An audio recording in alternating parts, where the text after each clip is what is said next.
けるなふざけるなバカ野郎 While many anime characters haven't lived the best life, but very few could claim that they have encountered tragic events that have changed their life for better, or as is tragedy defined, they just weren't the same anymore after that. They either reached their breaking point or they were bound to be burdened by the aftermath. But in short, they came face to face with the reality that they weren't in control of their life as they previously had envisaged. Taking on this as the theme of this video, let's look at some of the anime characters whose lives were defined by such tragedies. To mention, this won't be a rundown of their lives, just specific scenarios that are enough to make even a grown man shed tears. First on this list is Guts from Berserk.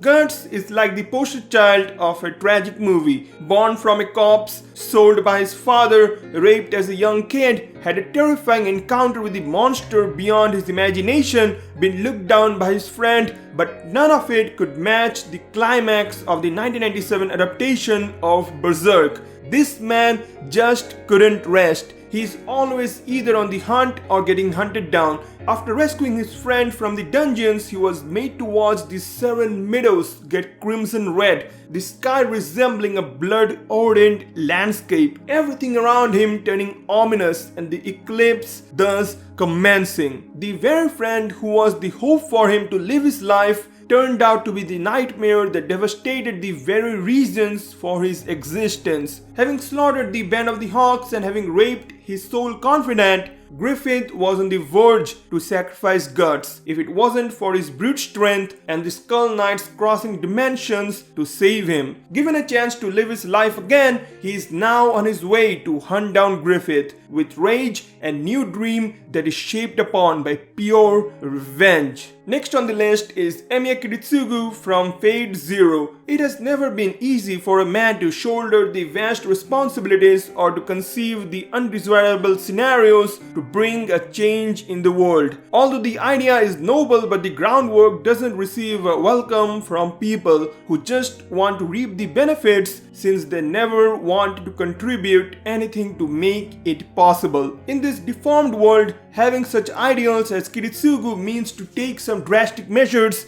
to ensure that it comes true. The man who seeks a justified world killed his father, blasted the airplane her mother figure was riding in, and had a streak of murders just so he could purify the world of evil by being one. With his hope stuck in the grail to bring upon change, he ruthlessly killed more than he had saved, and at the end the consequences of trying to tie things up led him to a desolated place. The very wish he had adopted was to be satisfied by his methods only, and this realization was his breaking point. The man who embodied the very meaning of tragedy couldn't come to terms with what transpired and was forced to abandon his cause and his dream in the road ahead by becoming an ordinary human that he never wanted to be. Following him is Kamille Bidan from Mobile Suit Zeta Gundam. The second installment of Gundam franchise not only stood as a well-refined and more plot-oriented story than the first one,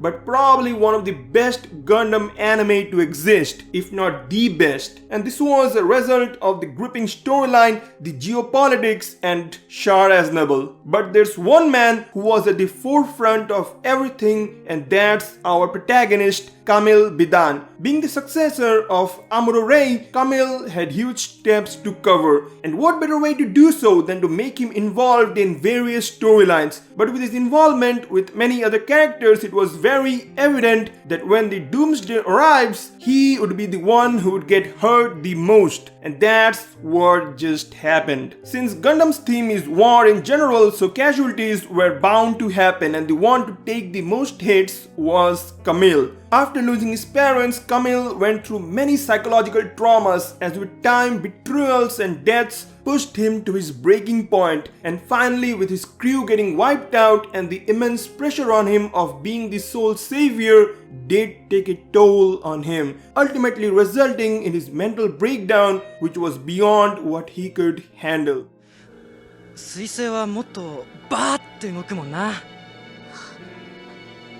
Speaking of war, the next person on the list was forged by war, but it just wasn't enough for him, and that man is Thorfinn from Vinland Saga. Recently, as I reread Vinland Saga, that aforementioned point just clicked within me. Although Thorfinn was able to come out of depression of seeing his father get killed through his immense hatred for Askeladd and his sense of revenge that he wants to unleash on him, but his anger had no bounds. He was solely driven by it, never thinking beyond it, which at the end came to haunt him. Through the process to avenge his father, Thorfinn committed many sins and invoked this sense of animosity within his prey, and this led to his life collapsing. As was pointed by Askeladd, and I quote, "Haven't you given a thought to what you are going to live for after I'm dead?" Thorfinn perfectly presents the flaw within Thorfinn's philosophy. And as this thought was conceived by Askeladd, the tragedy did struck upon him after Askeladd's death. Although Thorfinn became extremely reticent about his feelings after his father's death, but with Askeladd's demise, he was mentally maimed. There was this void that consumed his inner core, which was lit at all times by revenge. He lost his path, lost his dreams, and lost his identity. But fortunately, come season 2, with the advent of new comrades, he was able to look forward again in his life, and I wish him the very best for his journey ahead.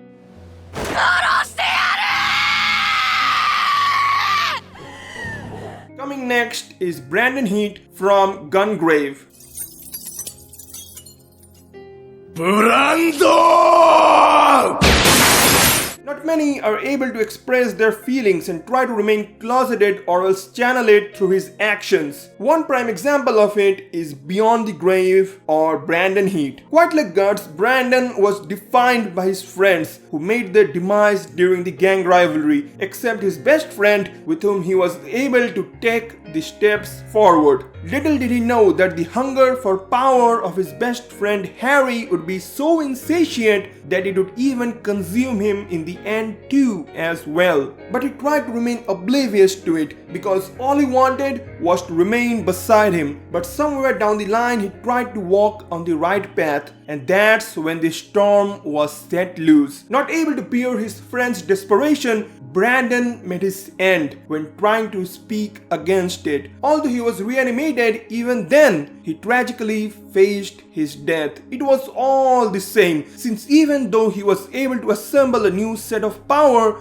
but he was never able to discard the love for his friend. Even after witnessing so many deaths of his loved ones by the hands of Harry, Brandon's hesitance to pull the trigger brought him back to square one, because his loyalty proved out to be more valuable than his revengeful motive. お前を撃つなんてできないよ。 Following Brandon is Himura Kenshin from Rurouni Kenshin. Sometimes a scar does one need to remind them of their deeds. Kenshin, quite like Kiritsugu, wanted to eradicate the evil of old world order and wanted to bring upon change through his blade. Although warned by his master not to wield it as a symbol of justice, his strong morals and the rising tensions among the clans never let him sheath his sword, thus inviting upon more pain on than embrace from the common people. If one hasn't seen the 1999 OVA, it won't be very clear why Kenshin abandoned his rewarded name Hitokiri Battosai. But in there, the pain behind the cheerful personality of him has become more apparent to the one who has seen it. Throughout his early life, bloodshed was like a ritual to him. He was born from it and later performed it in the very hope of building a new world and protecting the weak. The very women with whom he fell in love also became prey to his past sins. The one with whom he promised of living a new life, the one who brought forth light to his dark world, and the one who tried to set him free from the shackles of cruelty. Even though he won't be able to rectify his deeds, but the remorse of massacre led him to put an end to his legacy as the nightmare of Kyoto. Up next is Ooba Youzu from Aoi Bungaku series. 俺は人間として何かが足りない。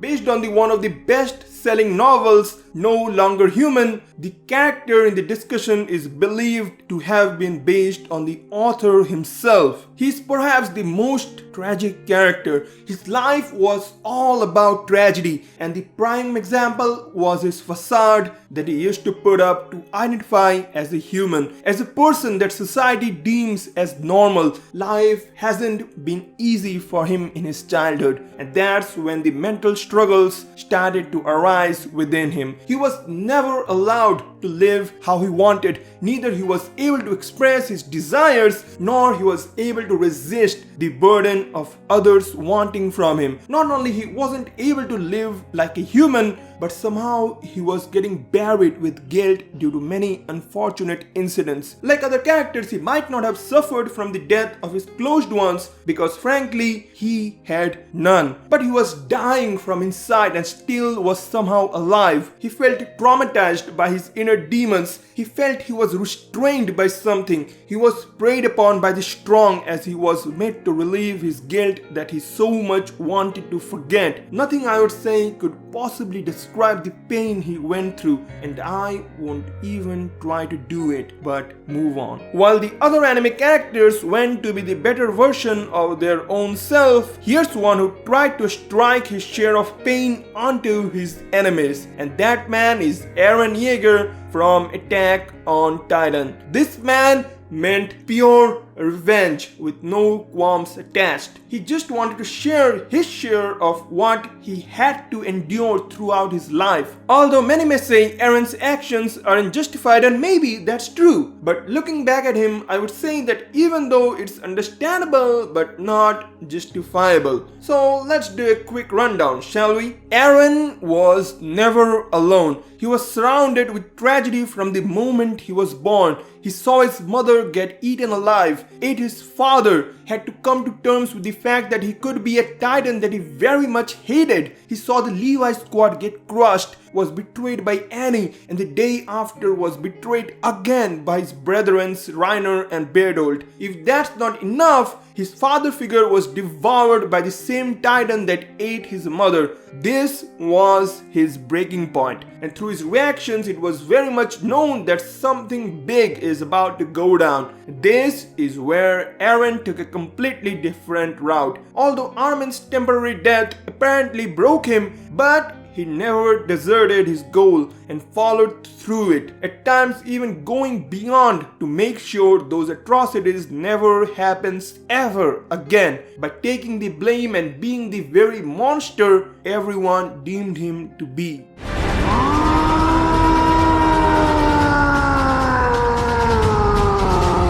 Well, so that concludes the list of anime's most tragic characters. Now, if you have some suggestions, feel free to drop it down in the comments. And with this, I'm hoping this video would reach 500 views. And with that said, Rotten makes his exit for another day. But be sure to watch all this anime, you won't regret it. Sarabada.